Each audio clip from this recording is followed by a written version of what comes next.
একটি অন্তর্বর্তীকালীন সরকার গঠনের সিদ্ধান্ত নেওয়া হয়। সকল দল ও অংশীজনদের সাথে আলোচনা করে গঠিত অন্তর্বর্তীকালীন সরকার যত দ্রুত সম্ভব নির্বাচনের ব্যবস্থা করবে। বৈষম্য বিরোধী ছাত্র আন্দোলন ও বিভিন্ন মিথ্যা মামলায় আটক সহ সকল বন্দীদের মুক্তি দেওয়া হবে। বৈষম্য বিরোধী ছাত্র আন্দোলনের নিহতদের পরিবারদের ক্ষতিপূরণ প্রদান ও আহতদের সুচিকিৎসার প্রয়োজনীয় সকল সহায়তা দেওয়া হবে। সর্বসম্মতিক্রমে বিএনপির চেয়ারপারসন বেগম খালেদা জিয়াকে মুক্তি দেওয়ার সিদ্ধান্ত নেওয়া হয়। প্রিয় দেশবাসী, আমি দেশের আইন শৃঙ্খলা পরিস্থিতি স্বাভাবিক করতে এবং লুপ্তরাজ ও ধ্বংসাত্মক কর্মকাণ্ড বন্ধ করতে রাজনৈতিক দলগুলোর প্রতি আহ্বান জানাচ্ছি। জনগণের জানমাল ও রাষ্ট্রীয় সম্পদ রক্ষায় সশস্ত্র বাহিনীকে কঠোর পদক্ষেপ নেওয়ার নির্দেশ প্রদান করছি।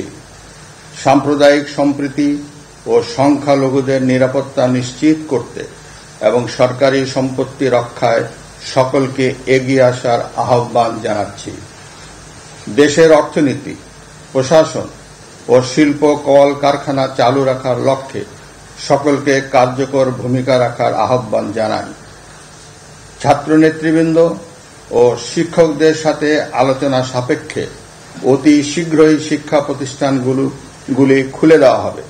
এছাড়া যারা হত্যা ও সহিংসতার সাথে জড়িত নিরপেক্ষ তদন্তের মাধ্যমে তাদেরকে আইনের আওতায় আনা হবে।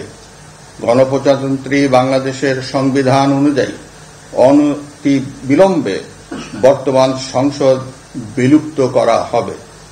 দেশের সকল অফিস আদালত আগামীকাল থেকেই স্বাভাবিকভাবেই চলবে।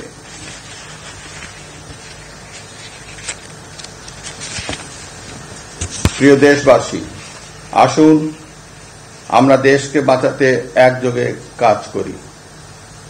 পারস্পরিক হিংসা বিদ্বেষ ভুলে ও প্রতিহিংসার ঊর্ধ্বে উঠে দেশকে এগিয়ে নিতে নিজ নিজ অবস্থান থেকে ভূমিকা রাখার জন্য আমি বিনয়ের সাথে আপনাদের প্রতি অনুরোধ করছি। একটি সুন্দর ও সোনালী ভবিষ্যতের প্রত্যাশায় আমরা এগিয়ে যাব ইনশাআল্লাহ। মহান আল্লাহ আমাদের সহায় হন। খোদা হাফেজ। বাংলাদেশ চিরজীবী হোক।